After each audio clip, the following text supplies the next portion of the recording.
Hello friends, Brajesh sorry की online class में आपका फिर से स्वागत है। हम डिस्कस कर रहे हैं एक बहुत ही इंपॉर्टेंट टॉपिक कि तुक्का कैसे लगाया जाता है। एमसीक्यू की शॉर्ट ट्रिक्स, मतलब जिन सवालों के जवाब आपको मल्टीपल चॉइसेस वाले जो सवाल आते हैं, जो 4 ऑप्शंस वाले होते हैं, जिन सवालों के जवाब आपको नहीं आते हैं उनमें आपको गैस वर्क कैसे करना है जिसका आपका निशाना सटीक निशाने पर लगे। बिल्कुल ठीक है। तो मैं आपके लिए आपके पास एक RAS 2021 RPSC में आया हुआ एक सवाल लेकर आया हूँ। साइंस का सवाल है और इसको हम साइकोलॉजिकल साइंटिफिक तुक्का ट्रिक की मदद से हल करने की कोशिश करेंगे। तो मैं आपको पढ़ के बता देता हूँ इस सवाल को जल्दी से कि निम्न में से कौन से विटामिन वसा में घुलनशील है, मतलब चिकनाई में घुलनशील है। RAS 2021 RPSC में आया हुआ एक सवाल है। इसके 4 ऑप्शन हैं, B12 and D, vitamin C and E, third option vitamin A and C, fourth option vitamin A and D। ठीक है, मैं ये मानकर चल रहा हूँ कि आपको इस सवाल की यहाँ से बिल्कुल भी नॉलेज नहीं है और इन चारों ऑप्शंस में से मैं आपको एक उत्तर निकाल के दिखाऊंगा इसका।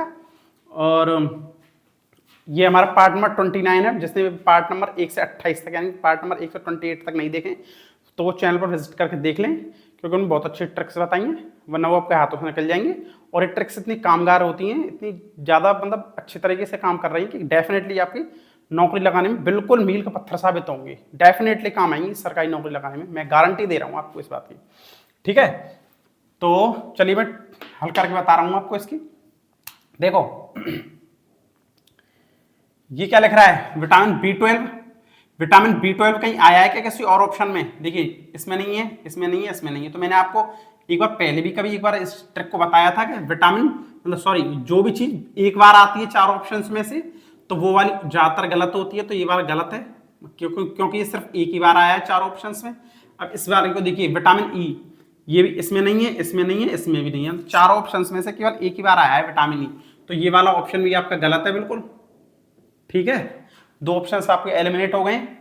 अब मैंने एलिमिनेट कर दिया। विटामिन A देखते हैं हम कितनी बार आया है। विटामिन A 2 बार आया है, विटामिन C 2 बार आया है, विटामिन D 2 बार आया है। ठीक है, अब हम A C D इनमें से हम कंफ्यूज है A C D को हम किस प्रकार से कंबाइन करेंगे। तो देखो ये वाला क्या लिख रहा है, A एवं, यहां से तो मैंने इसको कॉमन ले लिया है A एवं को यहां से। ठीक है, C कितनी बार आया है, C 2 बार आया है, लेकिन C का क्रम उल्ट रहा है। देखो यहाँ पे C यहाँ पे तो पहले लिख रहा है, यहाँ पे बाद में लिख रहा है। ठीक है, और D भी 2 बार आया है। समझ रहे हो ना मैं क्या कहना चाह रहा हूँ? देखो D 2 बार आया है और C भी 2 बार आया है और A भी 2 बार आया है। तो A का तो क्रम है कि A एवं यहाँ से तो क्रम बिल्कुल सही है इसका। तो A एवं ठीक है बिल्कुल, यहाँ से आएगा। पहले इसकी शुरुआत A एवं से होगी, जो भी सही ऑप्शन है उसकी शुरुआत A एवं से होगी। ठीक है, अब पीछे क्या लूं मैं, C लूं या D लूं? तो देखो C 2 बार आया है, ठीक है साहब, D 2 बार आया है, लेकिन C का क्रम बदल गया है। C यहाँ पे तो पहले लिख रहा है और यहाँ पे बाद में लिख रहा है। ठीक है, तो कॉमन सेंस की बात है D होगा इसका उत्तर, क्योंकि D का बिल्कुल क्रम पीछे से है, एवं D यहाँ से और ये एवं D यहाँ से। ठीक है, समझ रहे हो ना बात को, क्या कह रहा हूं मैं?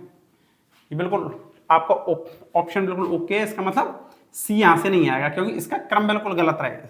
तो ये वाला ऑप्शन आपका बिल्कुल सही है, चौथा ऑप्शन बिल्कुल गलत है, मतलब चौथा ऑप्शन आपका बिल्कुल करेक्ट है, चौथा ऑप्शन आपका बिल्कुल सही है। आप चाहें तो किसी साइंस के टीचर से देख लें या फिर RAS 2021 का पेपर वेबसाइट पे अपलोड हुआ पड़ा है, उसकी आंसर किसी को मिला लें।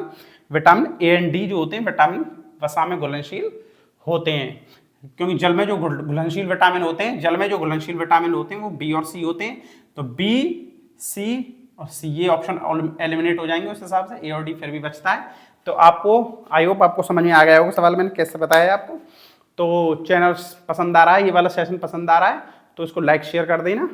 और पार्ट नंबर 29 को मैं यहीं पे विराम देता हूँ। अब मिलते हैं नए पार्ट में एक नए सवाल के साथ, जिसको हम साइकोलॉजिकल साइंटिफिक तुक्का ट्रिक की मदद से हल करने की कोशिश करेंगे। ठीक है, और मैं लास्ट बार आपको फिर कहना चाहता हूँ कि इनको इग्नोर मत करना, ये बहुत अच्छी ट्रिक्स है। मैं गारंटी दे रहा हूँ कि आपकी सरकारी नौकरी लगाने में बिल्कुल 100% कामगार होंगे। ठीक है, बिल्कुल 100%, ये एक तरीके से प्रैक्टिकल है, मैं गारंटी दे रहा हूँ आपको इस बात की। तो इससे चैनल से जुड़ जाना, ज़्यादा से ज़्यादा लोगों के पास इसको शेयर कर दें। ठीक है, अब मिलते हैं नेक्स्ट पार्ट में, तब तक के लिए धन्यवाद।